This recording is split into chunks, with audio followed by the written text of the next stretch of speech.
Shellhammer was the original person, and I just added the levels. Okay.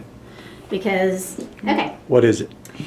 this is a chart that my teachers work on after every benchmark assessment from the cluster. And how often you give those every We 6 do weeks? those every 6 weeks, and then we have 3 simulation tests that are really STAR tests, and these are all from the Tascosa cluster. And this is a great way for us to really gauge our instruction and also to know where we need to move forward for the next 6 weeks. And one of the big parts of the accountability system, of course, is we want our kids to be college ready. And according to, the state, this final recommended in level 3 are the goals for our students. Of course, we want them to pass, but we're trying to push everyone forward. And also, progress is huge. We really want children to make 1 year or 2 years growth. And this was just a way for our staff to really make it more something that's visual and something that you actively do each 6 weeks to see where your kids are compared to how they performed last year. So, for example, on a card, I had teacher assistants make these for me this summer. The color in orange, these are 4th graders. So in 3rd grade, this child, let me see what,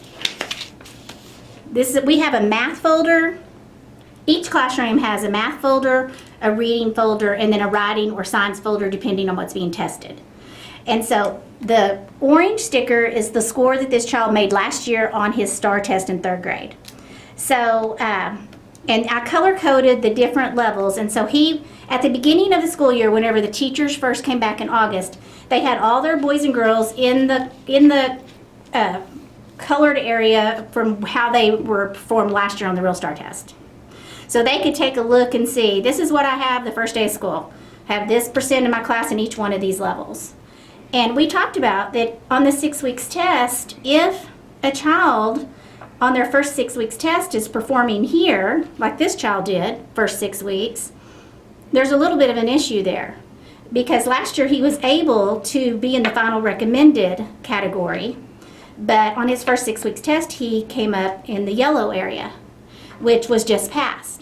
And so already he is not going to make his 1 year growth or 2 years growth. So this is something that we have conversations with the kids about. We pull the children up one by one and we talk about this. Now we call them sticker parties with the teachers. I got this idea from a friend of mine, Chris Shellhammer. She's the principal at Olson, and it's just a great way to make it more visual for everybody. Well, anyway, we also went through and last year it was kind of, everyone didn't really know specifically what each child needed to make to get 1 point, 2 point, because every kid's scores are different. Every kid has a different score that they need to meet. Some need to make this score. Well, if you made a 40 last year, you might need to make a 44 next year. If you made a 90 last year, you need to make a 95. It's different for each kid. So we just put their growth areas for 1 point and 2 point here so that the teachers can keep this in mind, and so can the kids, so that they know what their goals are. So first 6 weeks, this child went down. So it looks like I'm kind of excited about this particular card that I pulled. The conversation must have worked with his child, and he realized, hey, man, last year I was at final recommended and I really dropped down.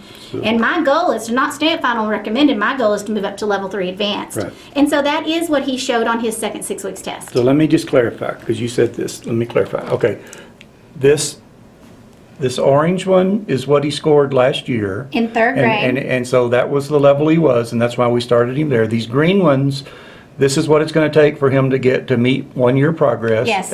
Or get that extra And point. this is more than 1 year's progress. Yes. So right now, And now these down here are based on his assessments this year. Yes. So on the first assessment, he actually scored down here, but on the second assessment, and again, he's getting the color that matches these again. Yes. On each one. yes, Okay. I just thought it would be, the other principal that I collaborated with, Chris Shellhammer, we thought it would be fun to have the different colors so that it would be real visual, because when you're by the time we take the STAR test in May, we're going to see a series of colors here, but we're still going to know that we at least need to be here and higher.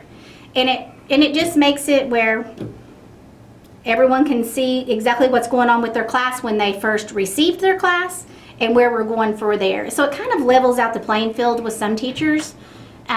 You don't control what you have when who walks through your door, but you do control what happens from the time you have them until they leave in May. So here's a quick review and some additional information to make these cards come alive.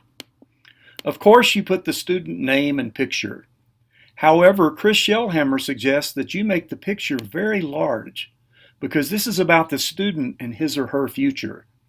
Nothing beats regularly looking at these pictures to keep us on track as to why we do what we do.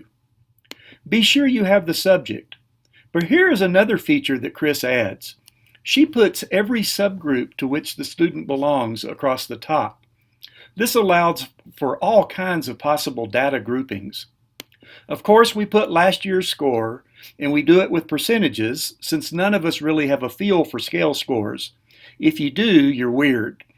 Then be sure to put that dot showing what the student needs to make for 1 year's progress and the dot showing what the student must make to exceed progress. Then we start giving our assessments and putting in our scores. We start having our discussions with our students and each other. We color code these to match whatever colors we chose for our chart. Chris refers to the blue advanced standard as heaven. Here's an extra tidbit that Chris adds. She writes the actual report card grade each 6 weeks on the card. You can see why. This student made 85 on the report card but scored 63 on the assessment. Wow! You can tell that this would be very helpful information. So who puts the dots on these cards? Just the teachers who test, right? Not in Chris's school. She has established vertical teams who meet together to do this so that all teachers buy into the process. Thanks again to Melody and Chris for this great information. Holler if you want to know more, and be sure and be willing to share your best practices as well.